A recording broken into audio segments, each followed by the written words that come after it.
Hi there folks, welcome back to Rich Reviews. So the latest film that I want to review for you guys here happens to be Judy. And originally the theater that was going to show this is going to show this last weekend, but sadly they overbooked films for they wanted to show. So basically they decided to show it this week, and this is basically expanding into larger markets this weekend. And apparently this has grossed $3 million so far from roadside attractions, which is relatively good for them. And basically, Renee Zellweger, who we haven't seen in a while, I think one of the last films that she was in was the third Bridget Jones film, but she hasn't really been in anything in a while, and she recently reappeared with a newer face. And she plays, what of all things, Judy Garland, and this is not the Judy Garland that we knew when she was 16 and on The Wizard of Oz. No, this is Judy Garland in the 60s. Almost no one wants to remember that she was a pill-popping alcoholic. Now, with the self-destructive streak and the fact that no one wants to book her because she is too difficult and she's basically broke. She has two additional kids with her from her husband Sidney Luft, or ex-husband in this case, and they had to go to his house now, and he's played by Rufus Sewell, and generally Rufus Sewell I like. And here he's playing much more of a sad character than generally this off-the-wall character. And basically she goes to a 5-week engagement for Talk of the Town. Apparently some footage has made its way online on YouTube, and therefore you can see that. And I haven't seen that. I probably will after watching this video. Basically she has an assistant in London played by Jessie Buckley, who I last saw in Wild Rose, a film that I enjoyed to a certain extent.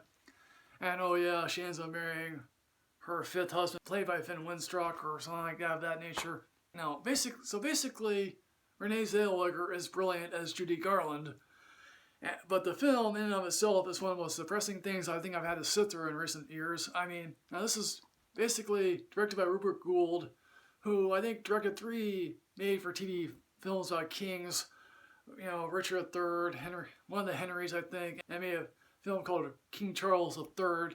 He also made a film called True Story with James Franco and Jonah Hill. Now, I actually happen to like that film. I know a lot of people don't like that. The screenwriter here took material from, and it's based on a play called End of the Rainbow, about the end of Judy Garland's life, about this particular time and place in her history. And some of the best stuff here involves the flashback scenes to when Judy Garland was a child at MGM, and basically how Louis B. Mayer run her ragged, and basically how whoever these assistants were basically force-feeding her pills, and how basically Judy Garland's life was not a cakewalk. Apparently it was quite sad and tragic. Her father she held in high regard, even though he was a closeted homosexual and a slave with obviously younger men, and basically she regarded her mother as the true Wicked Witch of the West. Here's the thing, a biopic is supposed to tell you stuff you hadn't learned about the subject when you previously were going to know about them.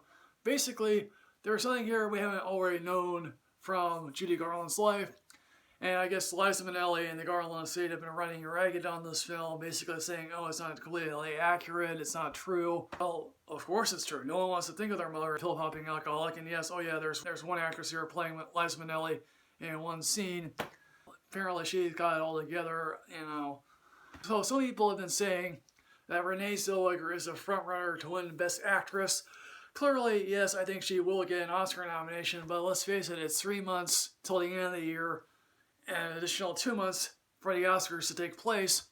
So will she win the Oscar? I don't honestly know. I actually feel sorry for the fifth husband who she married that has to deal with her vindictive streak and her pills. If Garland were alive today, she'd be over 100, and I don't know what she would think of this film. We also got a very weird subplot involving a gay couple, and in a time when, oh yeah, the gay laws were overturned. United Kingdom, and I guess a lot of older gay men refer to her as a gay icon, friends with Dorothy and whatnot. And that's all fine and dandy, but it just feels weird. At the end of the day, I am going to give Judy a matinee rating because strictly of Renee Zellweger's performance and some of the flashback stuff.